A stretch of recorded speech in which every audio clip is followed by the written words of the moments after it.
हे दोस्तों, welcome to this channel. मैं हूं राहुल और आज के इस वीडियो में हम जानेंगे रियल टाइम ऑपरेटिंग सिस्टम के बारे में।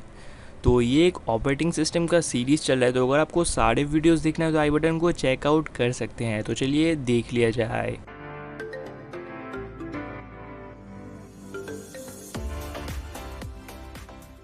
तो आज के इस वीडियो में हम RTOS के बारे में जानेंगे, इसके साथ साथ इसके कुछ टाइप्स को भी देखेंगे और जानेंगे RTOS के कुछ एडवांटेज एंड डिसएडवांटेजेस को।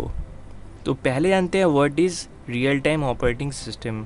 A real-time system is defined as a data processing system in which the time interval required to process and respond to inputs is so small that it controls the environment. अब ये जो RTOS होते हैं यानी कि real time operating system, इसके अंदर लगने वाला रिस्पॉन्स टाइम होता है वो बहुत ही कम से कम होता है। अब अगर हम रिस्पॉन्स टाइम की बात करें तो जब कोई डेटा या तो इन्फॉर्मेशन इनपुट होता है और उसका जब आउटपुट निकल के आता है तो ये जो इनपुट और आउटपुट के बीच का टाइम होता है इसको ही हम कहते हैं रिस्पॉन्स टाइम। तो RTOS के अंदर ये जो रिस्पॉन्स टाइम होता है ये बहुत ही कम से कम रहता है, तो इसीलिए जितने भी प्रोसेसेस वगैरह होते हैं वो एकदम रियल टाइम में एग्जीक्यूट होते हैं। और इसके अलावा हम ये भी कह सकते हैं कि ये जो रिस्पॉन्स टाइम होता है ये एक तरह से फिक्स होता है, यानी कि कुछ लिमिटेड टाइम पीरियड के अंदर जो पूरा का पूरा प्रोसेसेस वगैरह होते हैं उन सभी को परफॉर्म करना पड़ता है। तो इससे जो पूरा का पूरा टास्क होता है वो बहुत ही फास्ट कंप्लीट हो जाता है। अब अगर RTOS के यूज़र इंटरफेस की बात करें, and RTOS typically has very little user interface capability and no end user utilities. तो RTOS के अंदर जो यूज़र इंटरफेस रहता है यानी कि जिस इंटरफेस के थ्रू एक नॉर्मल जो यूज़र्स होते हैं वो ऑपरेटिंग सिस्टम के साथ कम्युनिकेट करते हैं, तो यही यूज़र इंटरफेस RTOS के अंदर बहुत ही मिनिमल रहता है, यानी कि ना के बराबर होता है।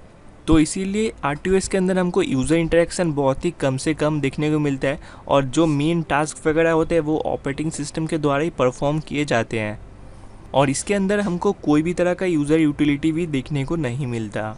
अब अगर RTOS के कुछ एग्जांपल्स को देखें तो यहाँ पर फर्स्ट जो एग्जांपल है वो है कंट्रोल मशीनरी। तो मेनली जो बड़े बड़े फैक्ट्रीज़ वगैरह होते हैं वहाँ पर बहुत ही जायंट मशीनरीज़ का यूज़ किया जाता है मैन्युफैक्चरिंग के लिए, और इन सारे बड़े बड़े मशीन्स को कंट्रोल करने के लिए एक तरह से रियल टाइम ऑपरेटिंग सिस्टम को यूज़ किया जाता है।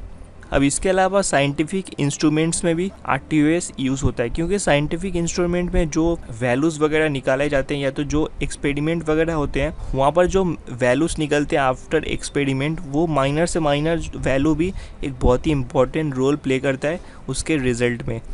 तो इसीलिए इसमें कोई भी यूज़र इंटरेक्शन जितना कम से कम हो तो उतना बेहतर होता है, तो इसीलिए यहाँ पर RTOS का यूज़ किया जाता है। और इसके अलावा industrial system, airline reservations and nuclear power stations, इन सब में भी RTOS का यूज़ होता है। अब अगर इसके एडवांटेजेस को देखें, memory allocation is the base managed in those type of systems. तो मेमोरी मैनेजमेंट में RTOS बहुत ही अच्छे से रोल प्ले करता है। और जो सेकेंड एडवांटेज है वो है maximum utilization of devices and systems. अपने अंदर का जितना भी डिवाइसेस वगैरह होता है और सिस्टम का भी अच्छे से ये यूटिलाइजेशन करता है। थर्ड एडवांटेज है फोकस ऑन रनिंग एप्लीकेशन। अब मेनली RTOS को उन्हीं एप्लीकेशंस में यूज़ किया जाता है जिनको 24/7 रन किया जाता हो, यानी कि कुछ एप्लीकेशंस या तो कुछ मशीन्स ऐसे होते हैं जिनको बंद नहीं किया जा सकता। तो अगर कुछ टाइम के लिए कोई यूज़र या तो कोई ह्यूमन इंटरेक्शन नहीं भी हो तो सिस्टम ऑटोमेटिकली टास्क को संभाल सके। तो इसीलिए रनिंग एप्लीकेशंस में RTOS बहुत ही इंपॉर्टेंट रोल प्ले करता है। और फोर्थ जो एडवांटेज है, those type of systems are error free. तो RTOS के अंदर कोई भी हमको एरर होने का चांसेस बहुत ही कम रहता है, क्योंकि यहाँ पर जो पूरा का पूरा सिस्टम होता है वो ऑटोमेटिक वे में परफॉर्म किया जाता है। अब अगर डिसएडवांटेजेस को देखें, very few task run at the same time. तो RTOS के अंदर एक टाइम पे एक ही टास्क को परफॉर्म किया जाता है उसके रिक्वायरमेंट के हिसाब से, और जब तक वो कंप्लीट ना हो जाए तब तक नेक्स्ट टास्क को एग्जीक्यूट नहीं किया जाता। सेकेंड जो डिसएडवांटेज है वो है सिस्टम रिसोर्सेज आर एक्सपेंसिव। तो RTOS के अंदर जितने भी सिस्टम रिसोर्सेज का यूज़ किया जाता है वो सारे बहुत ही एक्सपेंसिव होते हैं, तो इसीलिए ये पूरा का पूरा ऑपरेटिंग सिस्टम भी एक तरह से बहुत ही एक्सपेंसिव निकल के आता है। थर्ड जो डिसएडवांटेज है वो है कॉम्प्लेक्सिटी से रिलेटेड। तो इसमें जो एल्गोरिदम्स का यूज़ किए जाते हैं बहुत ही कॉम्प्लेक्स होते हैं नॉर्मल ऑपरेटिंग सिस्टम के मुकाबले। अब अगर रियल टाइम सिस्टम के टाइप्स की बात करें तो मेनली दो तरह के रियल टाइम सिस्टम हमको देखने को मिलते हैं। एक होता है हार्ड रियल टाइम सिस्टम और दूसरा है सॉफ्ट रियल टाइम सिस्टम।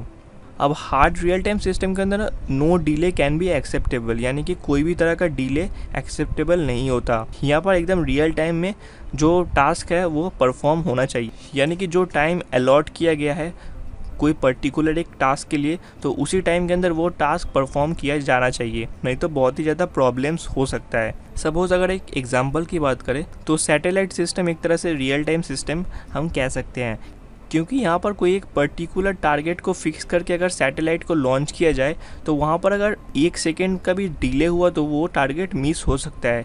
तो इसीलिए यहाँ पर एकदम रियल टाइम में वो सैटेलाइट लॉन्च किया जाना चाहिए। और वहीं अगर सॉफ्ट रियल टाइम सिस्टम की बात करें तो यहाँ पर माइनर डिले वगैरह एक्सेप्टेबल रहता है। तो अगर एक एग्जांपल को देखें तो वो होता है, अब अगर सॉफ्ट रियल टाइम सिस्टम के एग्जांपल को देखें तो वो होता है टेलीफोन स्विचेस। तो जैसे कि टेलीफोन के अंदर अगर हम कोई एक स्विच प्रेस करते हैं तो उसका आउटपुट हमको सुनाई देने में कुछ सेकंड का डिले होता है। तो इसमें उतना भी कोई प्रॉब्लम नहीं होता, क्योंकि यहाँ पर ये कोई इमरजेंसी टास्क नहीं है, यहाँ पर माइनर डिले भी एक्सेप्टेबल रहता है। तो यही मेन डिफरेंस है हार्ड रियल टाइम और सॉफ्ट रियल टाइम सिस्टम के अंदर। तो अगर आपका कोई भी क्वेश्चन या तो सुझाव है तो आप कमेंट कर सकते हैं। और यहाँ तक अगर आप वीडियो देख चुके हैं तो वीडियो को लाइक कर दीजिए और चैनल को सब्सक्राइब कर लीजिए और भी इंटरेस्टिंग वीडियोस देखने के लिए। थैंक यू दोस्तों वीडियो को देखने के लिए। हम फिर मिलेंगे अपने अगले वीडियो में।